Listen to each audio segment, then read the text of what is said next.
بسم اللہ الرحمن الرحیم۔ السلام علیکم۔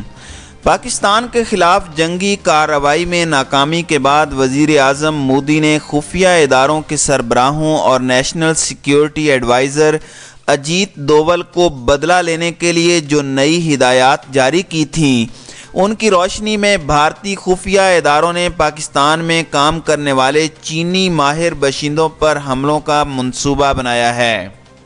یہ چینی سی پیک سے براہ راست منسلک ہیں یا اس کے ذیلی منصوبوں پر کام کر رہے ہیں۔ حملے ممکنہ طور پر ان کی رہائش گاہوں، گزرگاہوں یا کام کی جگہوں پر ہو سکتے ہیں۔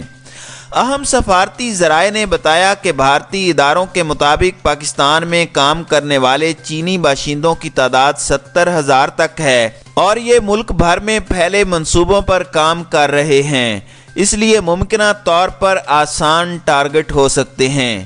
ان حملوں کے نتیجوں میں نہ صرف سی پیک کی تعمیراتی سرگرمیاں متاثر ہو سکتی ہیں بلکہ پاک چائنا تعلقات بھی خرابی کی زد میں آ سکتے ہیں۔ سفارتی ذرائع کا کہنا ہے کہ ان حملوں کے لیے بھارتی خفیہ ادارے پاکستان میں موجود ان گروہوں کو استعمال کرنا چاہتے ہیں جو براہ راست یا بالواسطہ ان کے پے رول ہیں۔ ان میں چاروں صوبوں سے تعلق رکھنے والی بعض کالعدم تنظیمیں اور جرائم پیشہ افراد شامل ہیں۔ ذریعے کے بقول بھارتی وزیر اعظم کی ہدایت ہے کہ اپریل میں انتخابات سے پہلے انہیں کوئی اچھی خبر ملنی چاہیے۔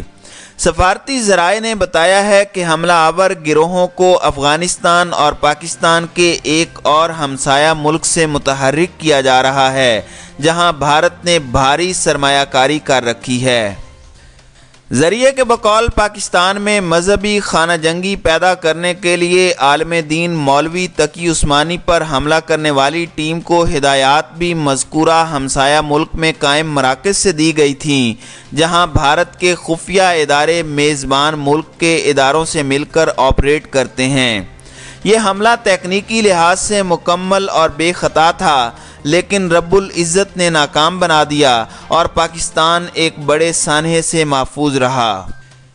ذریعے کا کہنا ہے کہ مذکورہ آپریشن کی ناکامی پر ذمہ دار افراد سے سخت محاسبہ کیا گیا ہے لیکن انہوں نے دلیل دی ہے کہ آپریشن پوری طرح مکمل تھا، اس میں کہیں کوئی کمی نہیں تھی۔ اگر نتائج حسب توقع نہ نکلے تو اس میں حملہ آور ٹیم کا کوئی قصور نہیں۔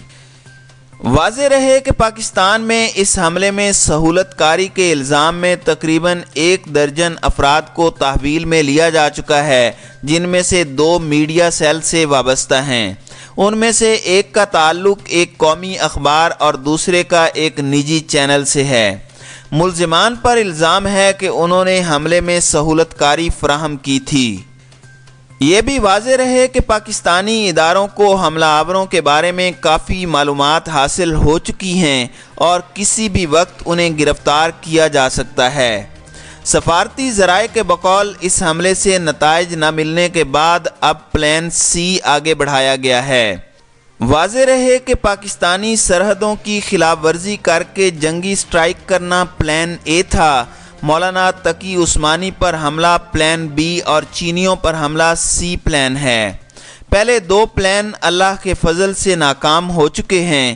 ذرائع نے بھارتی وزارت خارجہ کے بعض افسران کے درمیان ہونے والی بات چیت کا حوالہ دیتے ہوئے بتایا کہ مودی نے انتخابی کامیابی کے بعد سی پیک کے خلاف ایک بھرپور عالمی مہم چلانے کا فیصلہ کر لیا ہے اور اس مہم کا سفارتی مورچہ وزارت خارجہ کو سنبھالنے اور اس کے لیے ضروری پلان بنا کر رکھنے کا حکم بھی دیا گیا ہے۔ ذریعے کے بقول اصل زور سی پیک کے خلاف تخریب کاری اور دہشت گردی کی وارداتیں بڑھانے پر دیا جا رہا ہے۔ دوسری طرف پاکستان کو عالمی سطح پر تنہا کرنے کے لیے بھارتی وزیر اعظم سیکریٹریٹ کی نگرانی میں کام کرنے والے ایک انٹیلیجنس سیٹ اپ کے ذریعے بھارت میں بھی بم دھماکے یا مجمع پر فائرنگ کرائی جا سکتی ہے۔ جوابی دہشت گردی کے اس منصوبے کے تحت بھارت میں مقیم غیر ملکی باشندوں پر بھی حملے ہو سکتے ہیں۔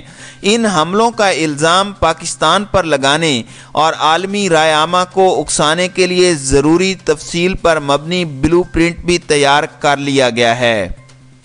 تاہم ذرائع نے بتایا کہ مودی کی جماعت بی جے پی کی بعض رہنماؤں کا موقف ہے کہ انتخابی مہم میں وہ پاکستان کے خلاف بیانیہ عوام کو بیچنے میں کامیاب ہو چکے ہیں۔ سرجیکل اسٹرائیک نے بھارتی عوام کو ایک بار پھر مودی کے پیچھے کھڑا کر دیا ہے، اس لیے پاکستان کے خلاف مزید کسی ممکنہ اقدام سے پرہیز کیا جائے، کیونکہ اس کے جواب میں پاکستانی کارروائی سے بھارتی انتخابات التوا کا شکار ہو سکتے ہیں۔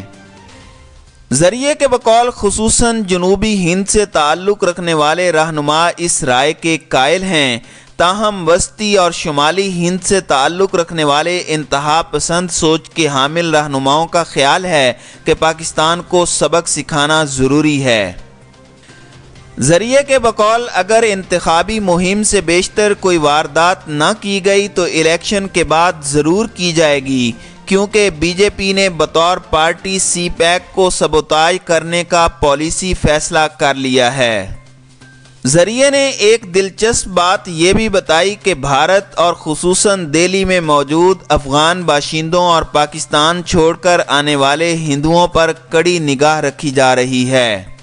ذریعے کے بقول بھارتی اداروں کو شبہ ہے کہ ان میں پاکستانی خفیہ اداروں کے اثرات ہو سکتے ہیں۔